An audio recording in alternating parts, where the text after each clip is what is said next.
Welcome to the Synced Up podcast, where we talk tech, digital media, and all things business. This week, we thought we'd cover a bit of face-to-face networking and how you can get the most out of it.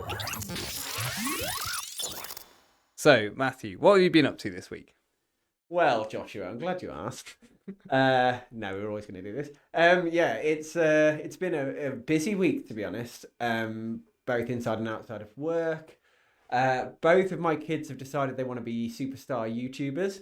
Okay. So my youngest has already uploaded about 12 videos in a week. Oh my They're all God. shorts, and he's using AI to make these videos and put it on his YouTube. It's getting lots of hits. He did market research and everything. He's trying to figure out what was popular, and he started uploading all these shorts. It's really funny and cool to watch because he's getting subscribers. He's getting really some cool. impact.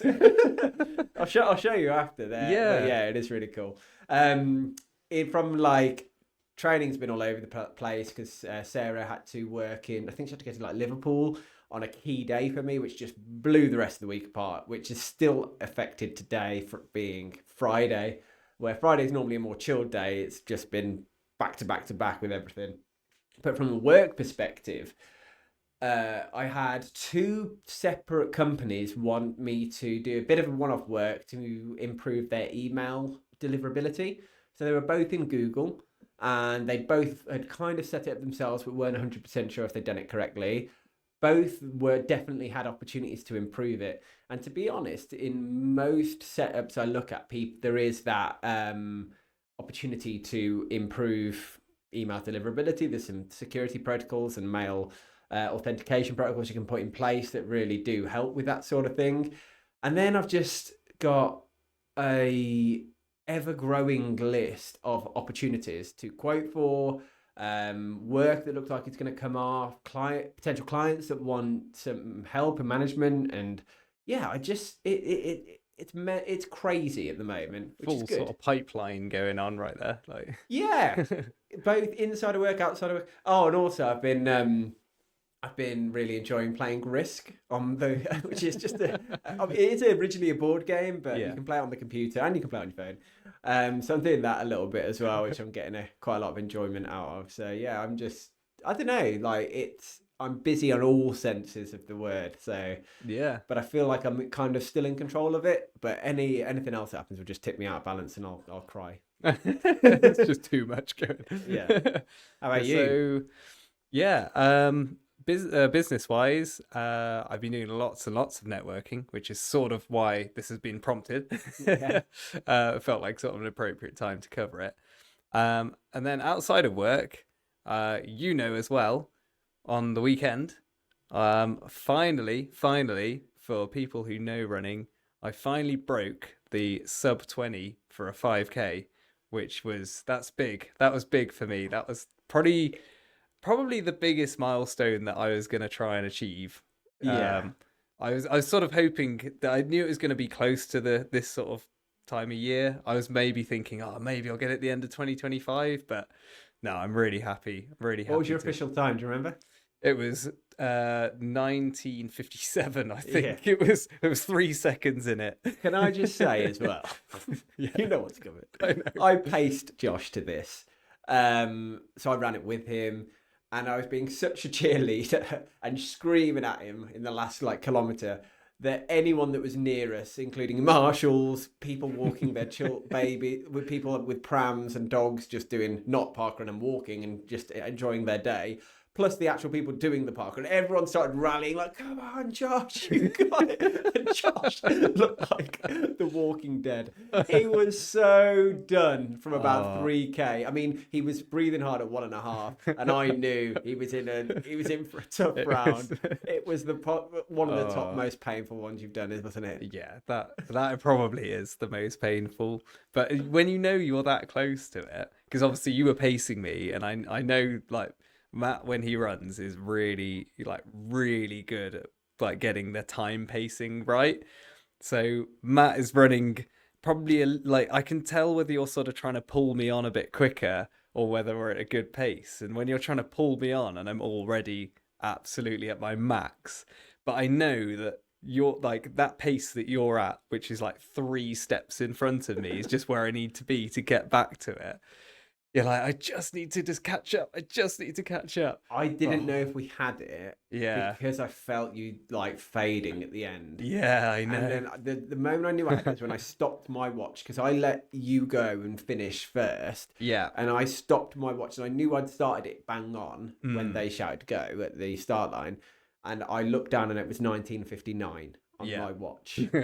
And so I knew that because you were ahead of me, you were definitely under. Yeah. But before that, I was like, oh, we haven't got much room to play with here. And Josh is dying. He's about to fall over and like just face plant the floor. Like, take me. I've never like just had so much focus on the floor before in my life.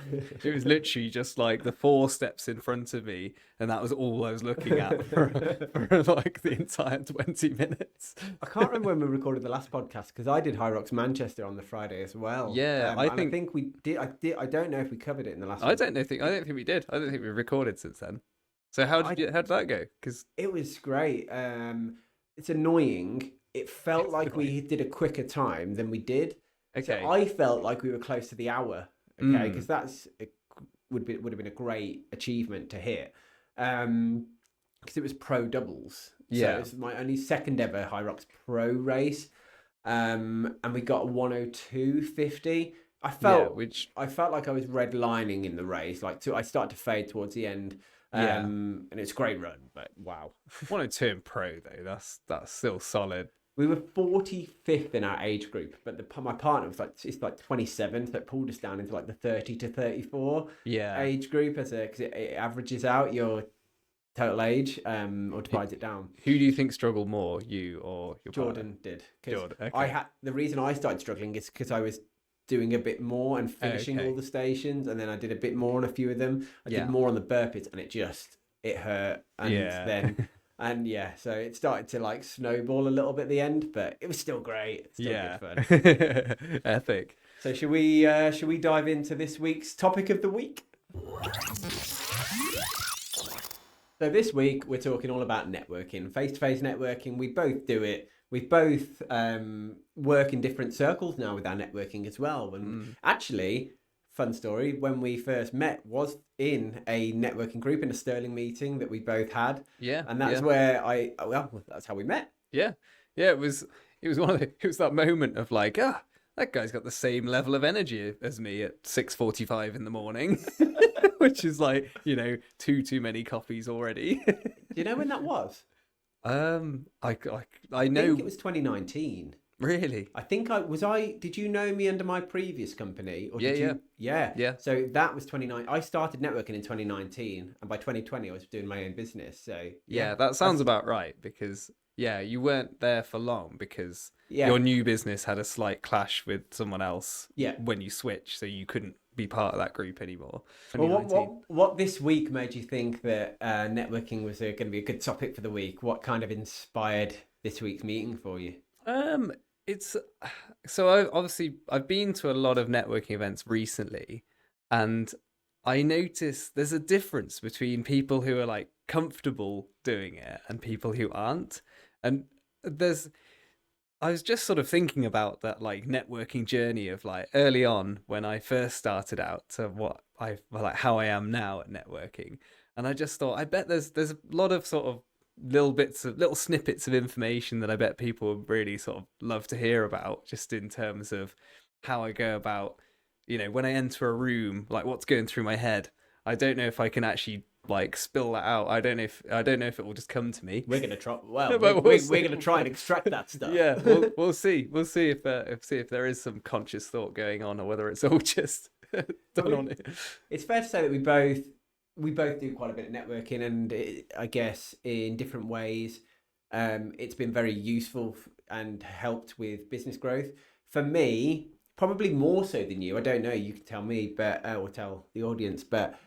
I reckon a good 70 to 80% of my turnover, my clients, and everything has come off the back of networking. Because when you trace it back, even clients that were in, like some of my bigger clients now were originally introduced by somebody that I might not see regularly anymore, but I met through networking. And then some other clients have come off the back of those intros to clients that came off the back of the networking. So, Yeah. and yes, networking opened the door, and but we've maintained that relationship and then done a good service and and then it's led to further introductions and referrals. But the other way to look at it is it would have been much harder to kickstart that growth and that trust and that introduction and those relationships if you're trying to build it online, or if you hadn't met these people, or if you weren't getting recommended and referred in to these places. So yeah, networking has been huge from my business and Yeah. still is. There's still a lot of the opportunities I'm working with at the moment have come because of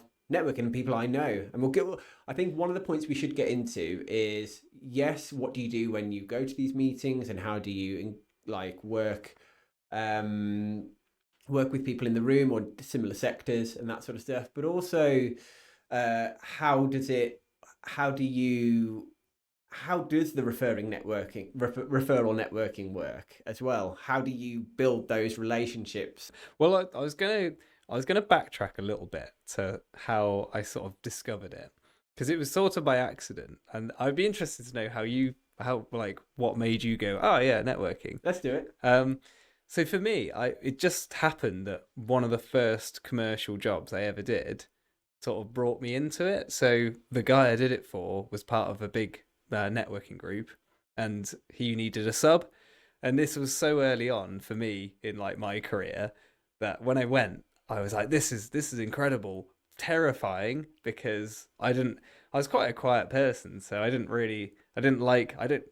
not great at 60 seconds now, but I was awful then. I was like, I don't want to speak. I would much rather it just skip past me and I get no opportunity.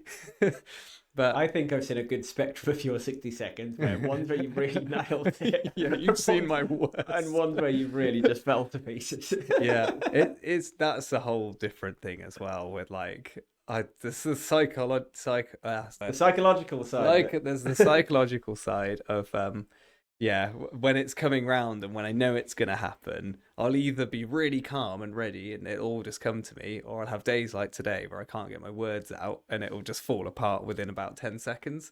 It does come down to the mindset you've got going into it and what you're thinking about that day and what you can, and then, yeah, feeling like you've got words ready to say, right? Because that does Yeah. help. I mean, you can script it and stuff, and some people do standardize their 60 seconds as well, which is another thing you can do. Yeah. Um, But it's interesting to hear that a client actually asked you to go in and sub Mm. for them, which So is a early way of on as saying well. if you're a part of a networking organization, you can't make the meeting for any reason. Let's say it's every 2 weeks or every week. You can ask somebody else to stand in for you, a Yeah.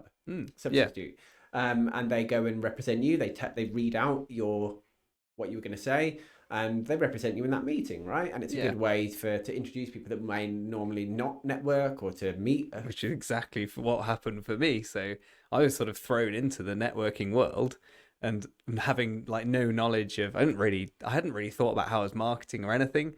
So I sort of discovered it by accident. I didn't join there and then. It took another like 3 or 4 years before I was at the point where I was ready to spend on it.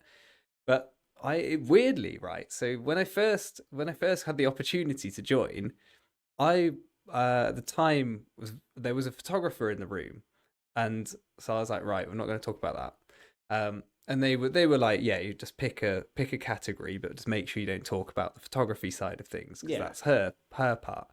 And literally the day I went to, I think it was the both days. So this was a group which specifically only allowed you to visit twice. yeah. So I visited the first time, and another video guy turned up.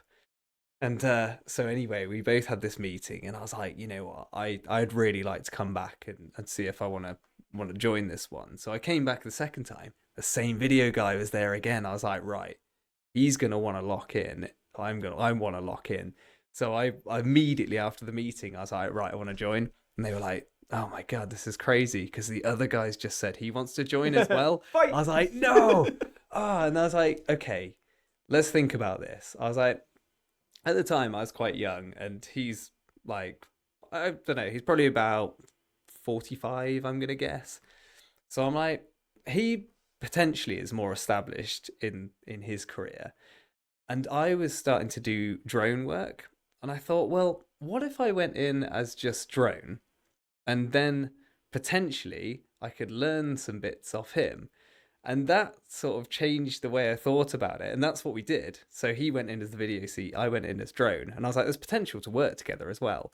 But also, then I was like, well, actually, there's another like 39 people in this room that I could learn a lot from.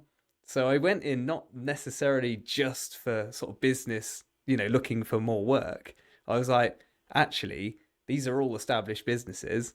What can I learn? Like, how can I learn? That's a healthy attitude to go into because, yeah, I mean, ultimately, the decision to join a networking group is so that hopefully you can get that you're planning to get a return on your investment, and more than you want to grow your business, right? And you want to, obviously, it leads to opportunity. That's the primary reason. But one of the other reasons, which is clearly, I mean, demonstrated by this podcast in itself, the fact that we met and now we do things together, right? Is that it's not just it's the relationships you can build in the process, and meeting other professionals. Like knowing somebody that would be a great accountant for you in the future, or could write your will, or that could do marketing for you, or make an awesome video.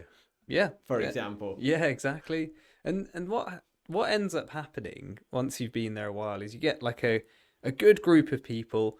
You learn, well, as you sort of meet people, you decide whether you get on with people or whether, that someone isn't for you.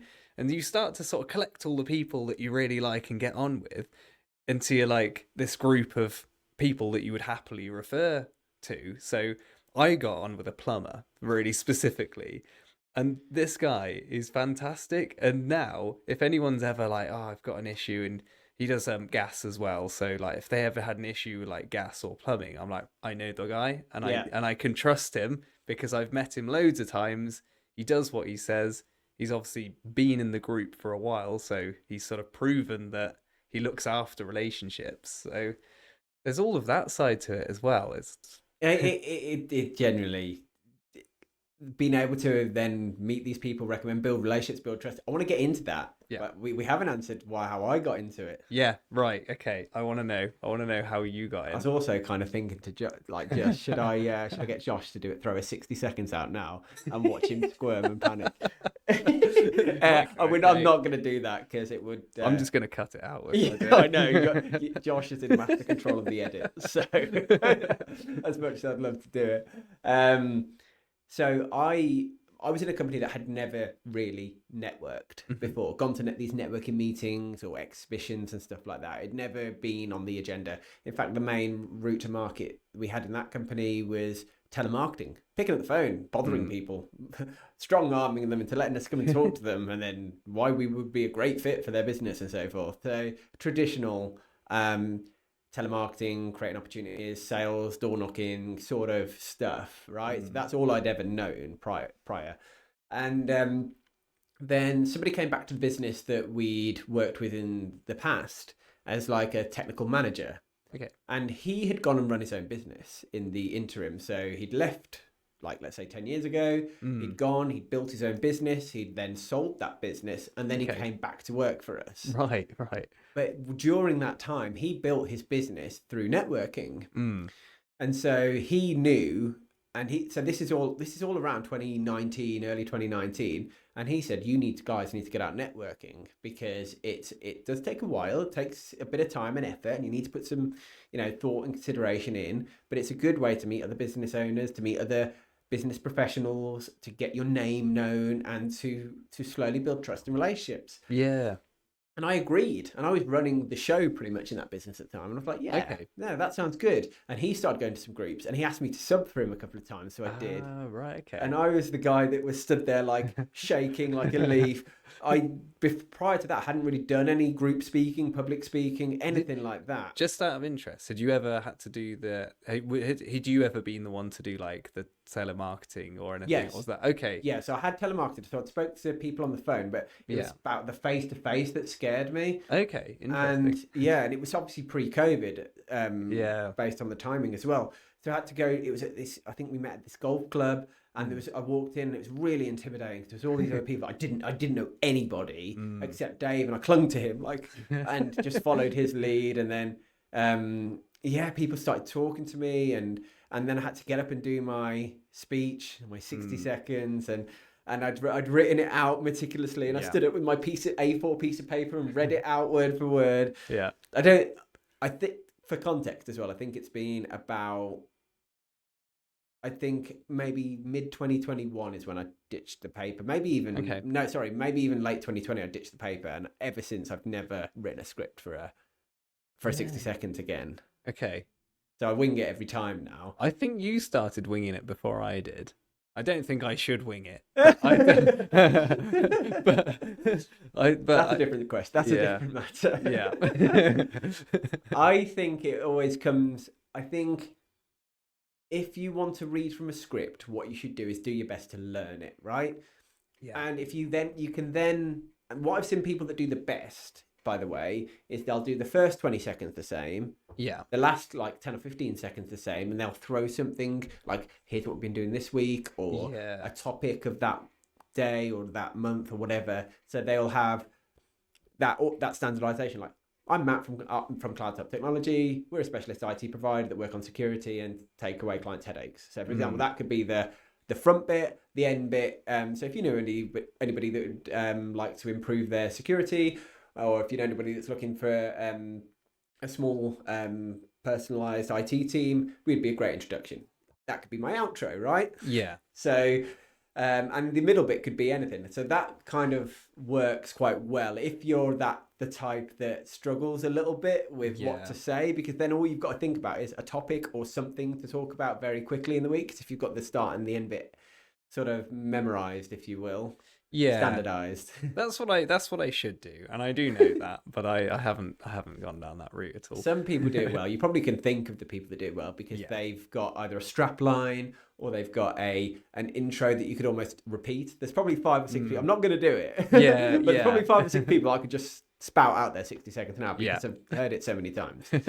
One thing I will say as well, I know that networking is quite nerve-wracking for people that don't do it. So if you're watching this podcast and it's not something you've ever done before, like anything, exposure to it will lessen it over time, right? Nowadays, I don't get nervous at all going to a networking meeting. And today, I was leading a meeting and hadn't realised it was my 10. This is my fault, by the way. I hadn't realised it was my 10 minutes in that meeting as well, where it's my presentation. 10 minutes of talking and leading the meeting. And I was just like, oh, it's fine, because I just instead of trying to do a PowerPoint, I just stood up and talked for 10 minutes. Yeah. And it's I don't think I could do that. I don't think I could do that. I think the only reason I can now, because I would have said the same a few years back, is because I'm just exposed to it so much now. Yeah. And even stuff like this podcast help. I do a bit of YouTubing as well. That helps. It all talking more about and realizing it's not so scary when you're talking to a camera, or when you're talking to a person, or when you've got to stand up and tell people, especially when you've got something to say. Yeah. Like, I've got a business. It's got a history. It's got a story. We've got clients that are good fits for us. We've got services and products that we recommend and that we supply. So I've got plenty. I could talk for an hour. And all the one-to-ones, obviously, and that's a good point as well, because all these meetings that you have, the idea is that you arrange separate meetings where you have a more one-to-one meeting and get to know people much better. Yeah. And that gets you more familiar with talking about your business and what you do as well, doesn't it? Yeah, because that's something which comes up in I've had quite a lot of conversation with coaches. And there's a number, and I can't remember what the number is, but there's like a number of touch points before someone will buy off you. So it's like you have to get in front of somebody a certain number of times.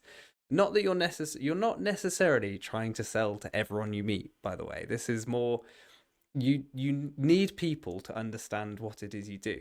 Yeah. So the point of having one-to-ones is to really get a better understanding of them, because in a 60 seconds, you don't necessarily get a great understanding of what people do. You get a really brief overview. It's like a single sentence. It's a couple more, but in terms of if you don't understand that industry very well, it's really, really surface level. So having like a one-to-one with people, then you're going to spend an hour, sometimes like an hour and a half. I've had 2 hour ones before and that's 2 hours of talking about each other's businesses, and you learn so much more from that. So, like in the finance sector, you have a meeting with someone that's like a financial advisor or an accountant, and you learn some of their lingo, you learn some of the Yeah. tricks or what they're either looking for from as a referral, but also some of the just general knowledge about their profession and how they do what they do and what it actually looks like in a practical day-to-day basis, right? So Yeah. you've also got the in-between bit, which is the 10 minutes. Yeah. Because 60 seconds, and because in a lot of settings you have a presenter that week that's going to talk a bit more about their business, and usually that's their opportunity to get to know a bit about their family a little bit, or their history or their work history, a bit more about their company that they work for, that they run, and what they do in their actual services, and maybe even what it looks like as like packages or financial options and that sort of thing. So you on a 10 minutes, it's kind of like an in-between, but the one-to-one, that opportunity to really dig in and just have a conversation, a bit like this podcast, right? We're Yeah. learning stuff about each other every week almost. Yeah. Yeah. Because and probably our audience are as well, about us and about Yeah. some of the topics that we're talking about. So yeah, it is that brilliant opportunity to get to know people more. And I want to go somewhere with this as well, Okay. because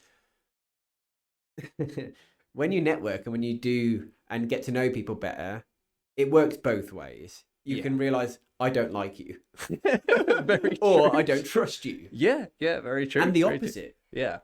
And I know I would 100% trust you to do a good job Yeah. on any video or photography project that comes up. Yeah. And I've got people among that in pretty much every major sector, from web design to accountants to financial advisors and all these people. And there's definitely people in each of those sectors that I go, I wouldn't put my business there, and I definitely wouldn't recommend. And I think the best thing you can do when you approach networking is be authentic. Yeah. If you 100%. know yourself and you know the company that you're representing and what a good fit for you is, just be yourselves and represent yourself as best you can, I guess. Yeah, because that's a really good point actually. That when I first started networking, it felt like the sort of place I'd need to wear like a shirt, and I remember I would dress up. You'd I would, elevate yourself, I try and would- elevate yeah. yourself to try and like fit in the Yeah. room, like. And then I'd always try and like be like professional hat, and then I've sort of realized down the line, but that's not who I am. I'm not the sort of person that turns up in a shirt, and so and ultimately you're sort of putting a face on it that isn't real. Yeah, it's a facade, isn't it? Yeah. You're putting on a persona of a business, or trying to look almost corporate or Yeah. professional to this nth degree, when actually, particularly in the type of sectors we operate in, they want like and the world we live in today. Yeah. It's okay to be a bit more open and a bit authentic. Yeah, Be you, and Yeah. people will be drawn to that, or they won't be, and that's Yeah. okay. There was another point. I'll come back to it though. Come on. Okay. Well, I was just gonna say, and that sort of leads into who you work with and picking. Ideally, you work with clients that fit well with sort of you and your personality as a company. So yeah, it does all tie back into that. There's two things. So on that note, the referral partnerships, right? Yeah. So sometimes you will like a person, and it just so happens that you're looking for the same people. Yeah. So me and you are probably not looking for the same people. No, generally not. Because you're looking for corporates, or you're looking for quite a few things, but generally you'd be looking for somebody that's got a budget for video, maybe a weekly or monthly budget. More that's sort of in the marketing realm. So you might want to meet a marketing company, or you might want to be a company that's got a marketing division, Yeah. and that has a budget for video, whereas that might be a bit too I'm looking more on the SME space. But let's imagine that we were looking for the same type of client, and we trusted each other, and we like each other. Yeah. How much more likely are we to talk to any people that we're meeting that fit that bill about each other? Or if someone mentions, I don't know how to try and bring new leads into the business, we've tried everything. Oh, have you tried video? No, Mm. we haven't actually. Do you know anyone that does that? And To be suddenly, fair though, and yes, like definitely sort of referral partners, but I find even just people I talk about more. yeah, So I was at Expo yesterday, and I was stood next to a guy called Mark, and I love what he does. I thought he's got a brilliant product, and anytime someone came over to me, I ended up talking about him. I was like, actually, just talk to Mark. Talk to Mark. He's great. I was like, I'm selling Mark. yeah, But you do that, and it because you like it, especially if you've had a conversation with people recently, they're just like fresh in your mind. That like that's where your mind goes, and if people start talking about things that relate to them, then that's where all the referral stuff comes in. You start to listen out for certain triggers that like pain points that other businesses have, and then as you hear it and someone's like, yeah, our emails are just really troublesome at the moment and Microsoft's being a pain in the ass, I'll be like, right, you need to speak to Matt. yeah. And then you And that's because I've trained you to think emails, problems, yeah, and that's what you're when you're visiting these places weekly and regularly. If you're trying to inform the room what you're looking for, which hmm, is I'm looking for people with problems with emails, or that they can't get hold of their IT, or that they're dealing with yeah, someone that they doesn't really understand their business. And then suddenly you've been told that week after week, and then somebody says it to you. By default, Matt comes into your mind, right? yeah, yeah. And as long as I haven't broken the trust barrier with you. Yeah. So it's a long game, but the trust that you gain in those spaces is so it's like invaluable because it goes on for years and years. So now I feel like we both in sort of the local area, we both know hundreds of people, maybe even like 1,000 potentially of like local people who we can trust and they trust us. So and you go to any networking event now and we'll know people there.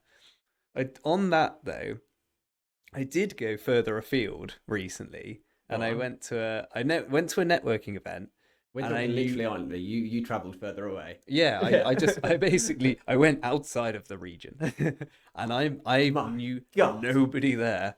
It was Wow. What really was that strange, like?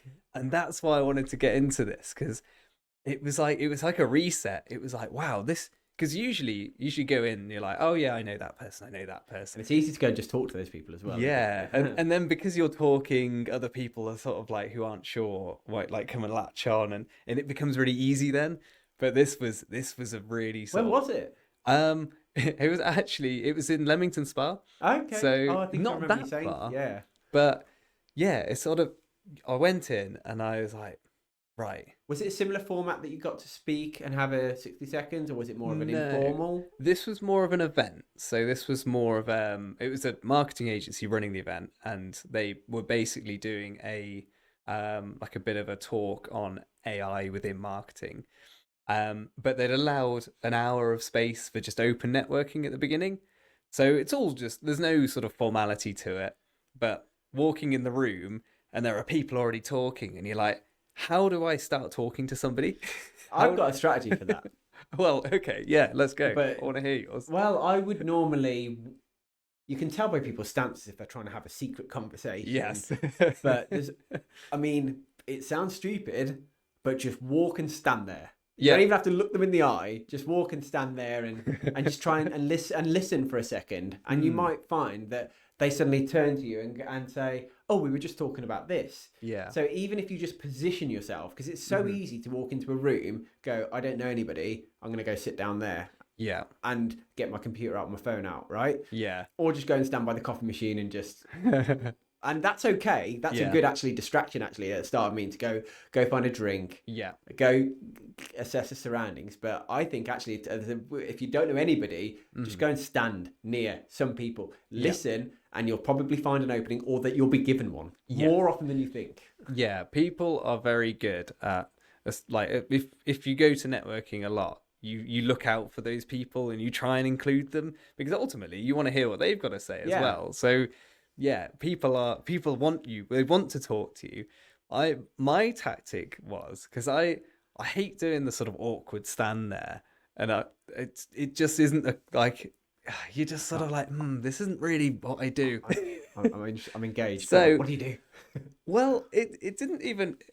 So basically, I'm like, right, first things first, I need a coffee. It's early in the morning, so I go to the coffee machine, and it's slow. The coffee machine, it's like you press the Ah, button, and you're like, God, so you okay, turn to someone oh. and go, God, this coffee And machine's then slow. yeah, Yeah. and then of course someone else is there, and you're like, sorry, you're gonna have to wait a minute. And Oh, that's it. As soon as you just interact with somebody, that guy latched onto me, and like, I've got a minute while I stir this, and he's doing his coffee, and then you you start come here talking, often? and then we're talking, and then you're sort of okay. I've broken the me on my own Yeah. sort of bit. I've now got I've a got friend. I've got a I've friend. got an ally. he's also in the same scenario as me. He doesn't know anyone here, and then suddenly someone else is, like, looks exactly the same, and they sort of like they're looking a bit lost, and I'm like, oh, come join us, and then that's it. You've created a little group of people. This was quite a big event, so it wasn't. I was never going to speak to everyone in the room. So once you've got a couple of people, 3 or 4 people you've chatted to, I was going to say that's a good point. You don't put too much pressure on yourself to have too many conversations, yeah, especially if you're at your early doors in the networking. You can just, even if you try and speak to 1 or 2 people, right, or three yeah, people or four. I mean, it does.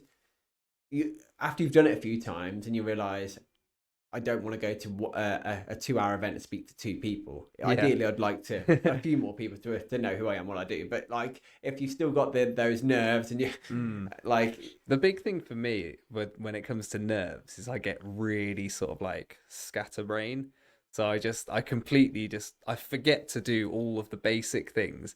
So I'd say with all the nerves, you've got to try and remember to, and people are usually pretty good, but like get people's contact details or just add them on LinkedIn or something, because ultimately you've met these people, you want to stay connected, oh, and it's I will say I am purposefully terrible at that. I can't be bothered. I don't care if they connect me on LinkedIn after the meeting or not, or if we ever speak again.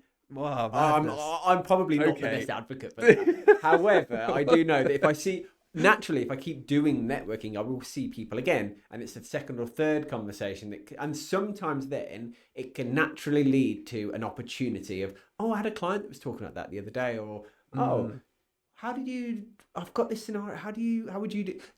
Just any of those sorts of conversations can naturally end up coming up if you've met people a few times. So I hate the pressured. I've been to this networking event. I've got a list of 20 names. I'm going to go on LinkedIn. I'm going to send a connection request to all of them. I'm going to write a personal message on all of them. I'm then going to message them after 2 weeks time. I hate that process. And if you do it to me, I've probably ignored it because I don't. It doesn't interest me at all. I find it too pressured almost. I would rather it naturally occur and happen anyway. Yeah, But then I'm probably not the best. that's very interesting because I am very much more down that route. Are you? I I like to stay connected with people because especially if I go to an event it's not like a weekly thing. Like this one I Oh went yeah, it's to, like a one-off they exhibition or yeah, they're gonna do specialist. one every quarter. Who like I can't guarantee I'll be able to make the next one.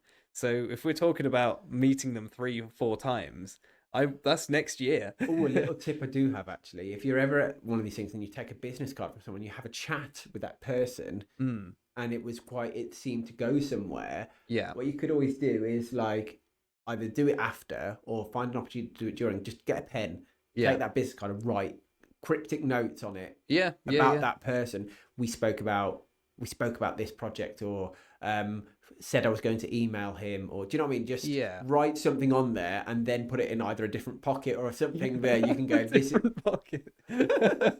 this is my action pocket. Yeah, yeah. No, I do that. I do that. I have the pocket of people that I do like and want to connect with, and I have the pocket of people that I probably won't connect with. Thankfully, I don't tend to use that very often. Just want to But know what's in your pocket. I want to follow you after a net. Which pocket's the no pile? it's pretty rare. We can figure out Josh's system. We can figure out if he liked me or not. I think we need to call it. Yeah. I did have Okay. another point, but I completely forgot it, and I was trying to think about it when you were talking, and it's gone. It doesn't matter. I think we've covered a really good ground in the networking. It works. It's something that does make a lot of people nervous. Exposure to it does help, and it does get Mhm. easier every time, and you get better at it. And it Yeah. is a genuine way to make new connections, and that can lead to new opportunities, and bigger than just new opportunities. I remembered. Oh, go on I'm then. going Go on in. then. Go on then. You're not selling to the people in the room. You No. said it, right? And Yeah. that Yeah. was the Yeah. point I was Yeah. going to pull back into. Yeah. Because sometimes, if you imagine we've all got a circle of people we know, Yeah. of our customers, of the professionals that we work with in our circle, right? Imagine that's 50 people. So let's say you go into a room with 20 people in it. It's not those 20 people you're necessarily trying to convince that they need to use you. Mm-hmm. Each of those might have 50 people in their circles, right? Yeah. So that circle then is 20 times 50, which is A big number. 1,000. Oh, God. Oh no, I'm panicking. Is 1,000 people, right? And that is the real sort of network that that these people, that if they know, like, and trust you, they might not have work for you. They might not have a video budget, or they might have an IT provider they've used for years and trust. But some of their clients might might come up and have, or some of their people that they speak to in their circle.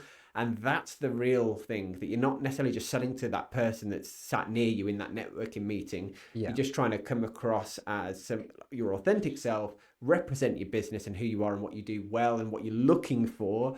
Hammer that in after a few meetings and time, and those wider circles of people's network is the real opportunity. Yeah. Because on that, people don't like being sold to. Oh no, Like, especially if you've only just met somebody. I've had it before where people come in too hot and like, oh, you should use us. Yeah. Like, yeah. Just like, oh, I don't like. Nobody likes a they're salesman in the their no face. pocket. Yeah. Exactly. So all you're trying to do is just educate that you know what you're doing, and just have a nice conversation. Learn about them, find out about their business, and then ultimately, when it's right, that's a really good trick actually for breaking the seal of, like, what do you talk about in somebody when you go into a networking meeting? Just talk about everybody else. Yeah. They'll ask you what you do. Trust me, you can even not even go aim to tell anybody what you do, and you'll get asked, and then you'll have an opportunity to say. Mm-hmm.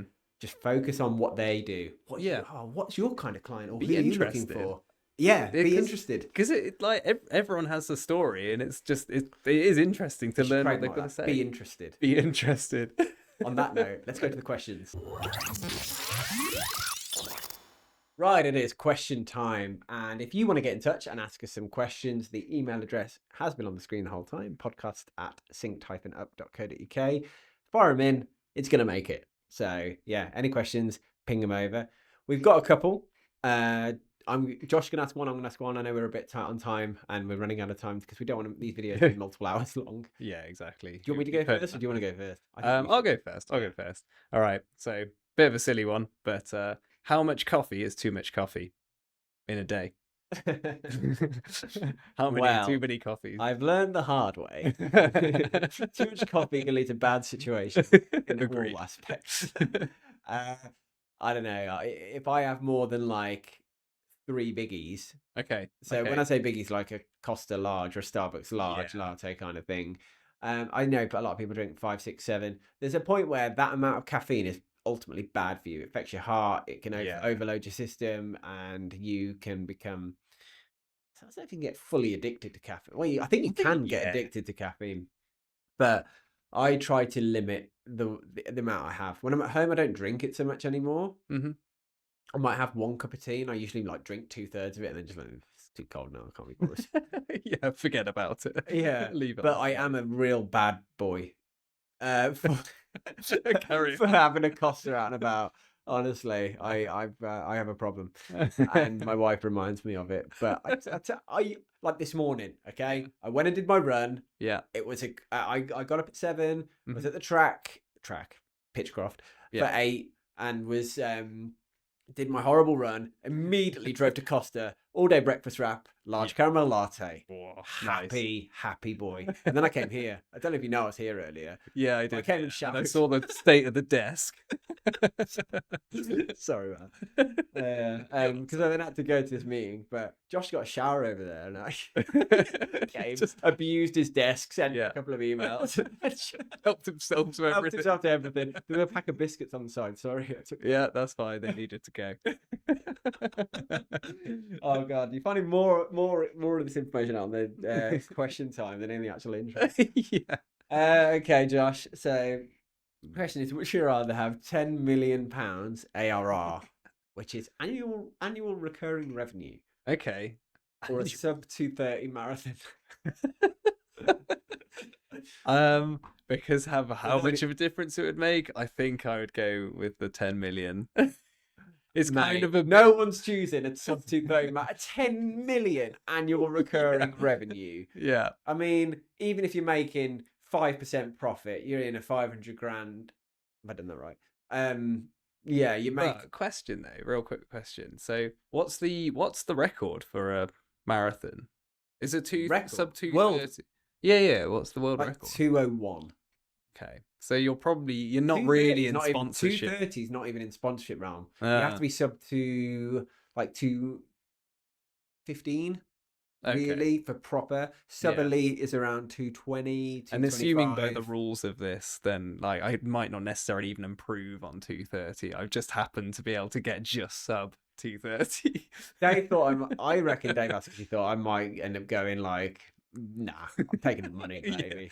I'm yeah. gonna take the money and buy the best world's personal trainer who's gonna It's gonna get you just to gonna sub beat me 2:30. into it, whip me into shape.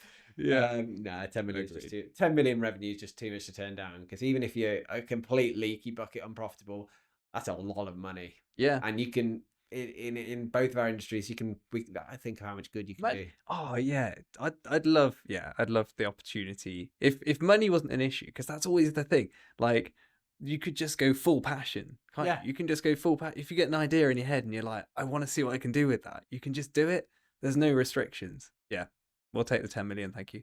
I'm just sorry. We're ending the podcast now. I'm just imagining the wall of trainers I would have. There'd be a room in my house dedicated to trainers, and just picturing all the brands and the cubby hole. You could go same trainers and have all the different color variants as well. On that note, please get in touch with us. Hope you've enjoyed today's episode of Synced Up, and I hope you feel, and yeah, networking. I hope you had a great experience.